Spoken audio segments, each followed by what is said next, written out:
ইসলামপুরে gas cylinder leak থেকে বিধ্বংসী অগ্নিকাণ্ডের ঘটনায় মুহূর্তে পুড়ে ছাই বসতবাড়ি। বৃহস্পতিবার রাতে ঘটনাটি ঘটেছে ইসলামপুর পৌরসভার ১৩ নম্বর ওয়ার্ডের লোকনাথ কলোনি এলাকায়। আগুনের তীব্রতায় বাড়ির মালিক মোহন মল্লিকের সর্বস্ব নষ্ট হয়ে গেছে বলে জানা গিয়েছে। স্থানীয় সূত্রে জানা গিয়েছে, আচমকায় গ্যাস সিলিন্ডার লিক করে অগ্নিকাণ্ডের সূত্রপাত হয়। কিছুক্ষণের মধ্যেই আগুন ভয়াবহ আকার ধারণ করে। বাড়ির 4টি ঘরসহ সমস্ত আসবাবপত্র এবং প্রয়োজনীয় জিনিসপত্র চোখের সামনে পুড়ে ছাই হয়ে যায়। খবর পেয়ে দ্রুত পাড়া প্রতিবেশীরা ঘটনাস্থলে ছুটে আসে। এলাকায় ইসলামপুর দমকল বিভাগে ইঞ্জিন ঘটনাস্থলে পৌঁছায়, তবে ওই এলাকায় রাস্তার সমস্যার কারণে দমকলের গাড়িকে ঘটনাস্থলে পৌঁছে আগুন নিয়ন্ত্রণে আনতে শুরুতে সমস্যার মুখে পড়তে হয়। তবুও দমকল কর্মীরা যথাযথ চেষ্টা চালিয়ে যায়। খবর পেয়ে ঘটনাস্থলে পৌঁছায় 13 নম্বর ওয়ার্ডের কাউন্সিলর অসিত সেন। প্রাথমিকভাবে এলপিজি গ্যাস থেকে আগুন লাগার সন্দেহ করছে সকলে, তবে কিভাবে আগুনের সূত্রপাত হয়েছে তা খতিয়ে দেখছে দমকল কর্মী ও স্থানীয় বাসিন্দাদের সম্মিলিত প্রচেষ্টায় শেষ পর্যন্ত আগুন নিয়ন্ত্রণে আনা সম্ভব হয়। হয়তো এখন জানা যাচ্ছে না, হয়তো এলপিজি গ্যাস থেকেও লাগতে পারে। এই জন্য আমরা এখন প্রাথমিকভাবে ওটাই বলতে পারছি, আমরা কারণটা খতিয়ে দেখছি।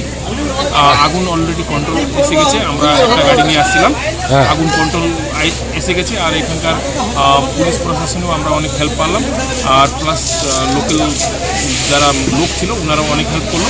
আর আমরা ফায়ার ব্রিগেডে আগুনটা এখন আয়ত্তে নিয়ে এসে নিভে ফেলতে পারি। আপনার নাম স্যার? আমার নাম officer incharge BS Lama, Islampur. আগুন লাগছে এখানকার বাসিন্দাদের কাছে যে আমরা জানতে পারলাম যে এখানে মোহন মল্লিক বলে একজন আছে। মোহন কি? মোহন মল্লিক।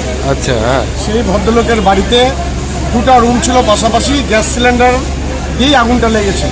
গ্যাস সিলিন্ডার কি লিক করতেছিল? হ্যাঁ, লিক করেই লেগেছে। পাশাপাশি শুনতে পেরে জানতে পারলাম যে গ্যাস সিলিন্ডারই লিক করেছে। মানে এটা কোন জায়গা? এটা হচ্ছে লোকনাথ পাড়া, রায়পাড়ার কাছাকাছি আর কি। মানে কত টাকার ক্ষতি হবে কিছু বলতে পারবে? প্রচুর টাকা, মানে কিছু নেই, সব ছাই পাওয়া যাচ্ছে, সম্পত্তির কিছু নেই, বাড়িতে কোনো কিছু বের করতে পারবে। মানে কয়টা রুমে তা আগুন লাগছে? 2টা রুম, একটাই বাড়িতে? একটাই বাড়ি। কি নাম আপনার? আমার নাম মহাদেব মালাকার। তার কারণ হচ্ছে রাস্তাটা এমন জাম, সবাই রাস্তা দখল করে রেখেছে, ফায়ার ব্রিগেডের গাড়ি কোনো মতে ঢুকতে পারছিল না, যার জন্য বেশি পুড়ে গেছে। না হলে যদি ফায়ার ব্রিগেডের গাড়িটা ঢুকতে পারতো তাহলে এই ধরনের নষ্টটা হতো না। সবাই রাস্তা দখল করে। কতুলপুরে সর্বপ্রথম এমআরআই পরিষেবা যুক্ত 110 বেডের মাল্টি স্পেশালিটি হসপিটাল হল মেডিকেয়ার জেনারেল হসপিটাল। স্বাস্থ্যসাথী মান্যতাপ্রাপ্ত এই হসপিটালে রয়েছে AC, non AC cabin, modern OT, ICCU, NICU, micro surgery, dialysis বিভাগ, ব্রেন ও spine surgery, cancer surgery, lift সহ নানান পরিষেবা। এছাড়াও রয়েছে সিটি স্ক্যান পরিষেবা যুক্ত নিজস্ব ডায়াগনস্টিক সেন্টার, ডক্টর চেম্বার্স, ওষুধের দোকান সহ 24 ঘন্টা অ্যাম্বুলেন্স পরিষেবা, 24 ঘন্টা অ্যাক্সিডেন্ট এমার্জেন্সি। রোগীর সুচিকিৎসা, সুপরিষেবা এবং সুস্বাস্থ্যই হল আমাদের মূল লক্ষ্য।